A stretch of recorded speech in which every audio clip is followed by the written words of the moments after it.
कभी सोचा है? लेकिन आप कैसे कुछ भी सोच सकते हैं, क्योंकि टाइम ही कहाँ है आपके पास इतनी आपाधापी में कुछ भी सोचने का। इसलिए हमने सोचा कि चलो हम ही कुछ सोचते हैं और उस पर बात करते हैं। बस आप इतना कर लीजिएगा कि पूरी बात सुन लीजिएगा और फिर सोचिएगा कि आजकल हमारा बिहेवियर सिंपल टू कॉम्प्लेक्स क्यों होता जा रहा है? यानी सरलता से जटिलता की ओर क्यों बढ़ता जा रहा है? और ये जटिलता यानी कॉम्प्लेक्सिटी इतनी क्यों बढ़ती जा रही है दिन पर दिन कि हम में से बहुत से लोग थोड़े से भी स्ट्रेस को नहीं संभाल पाते और गिव अप कर देते हैं।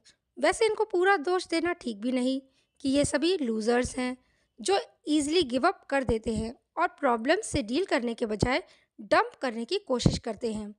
ये ऐसा इसलिए करते हैं क्योंकि आज आप और हम ये स्ट्रांगली फील कर सकते हैं कि हमारे और आपके सामने पहले की अपेक्षा प्रॉब्लम्स और ऑब्स्टेकल्स अपेक्षाकृत ज़्यादा है।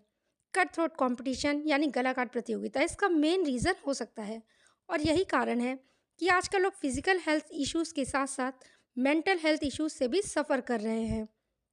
ज़्यादातर लोगों में हम ये देख पाते हैं कि उनमें अत्यधिक संवेदनशीलता, रुचियों का अभाव, भूख और नींद में कमी, चिड़चिड़ापन, दूसरों पर संदेह, सामाजिक संपर्क से पलायन, एक सेट पैटर्न से बाहर ना निकल पाना जैसे सिम्टम्स दिखाई देते हैं। थोड़ी मात्रा में तो ये सारी चीज़ें लगभग सभी में हो सकती हैं, लेकिन अगर इनकी मात्रा बढ़ने लगे तो चिंता का विषय बन सकती है।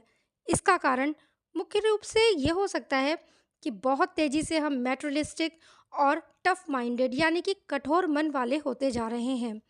सेंसिटिविटी की मात्रा भी धीरे धीरे बहुत कम होती जा रही है।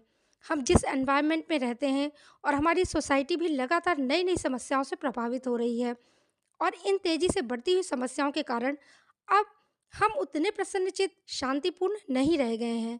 व्यस्तता इतनी बढ़ गई है कि इस व्यस्तता ने हमें अनेक प्रकार के मानसिक और शारीरिक रोग देने शुरू कर दिए हैं। इन सब से बचने का सिर्फ एक उपाय हो सकता है मेरे ख्याल से, सेल्फ इवोल्यूशन यानी आत्म मूल्यांकन। मतलब खुद के मन को एनालाइज करना, हाई लेवल ऑफ एस्पिरेशन से बचना, अपनी एनर्जी और स्किल्स को कट थ्रोट कंपटीशन से बचा कर रखना, ताकि ये आप उस काम में लगा सको जिसमें आपको सक्सेस मिलने के हाई चांस हो। और सबसे ज़्यादा ज़रूरी है कि आपको सुकून मिल सके, जो पता नहीं कहाँ खो गया है। चलिए ढूंढते हैं फिर वही सुकून के पल। राधे राधे।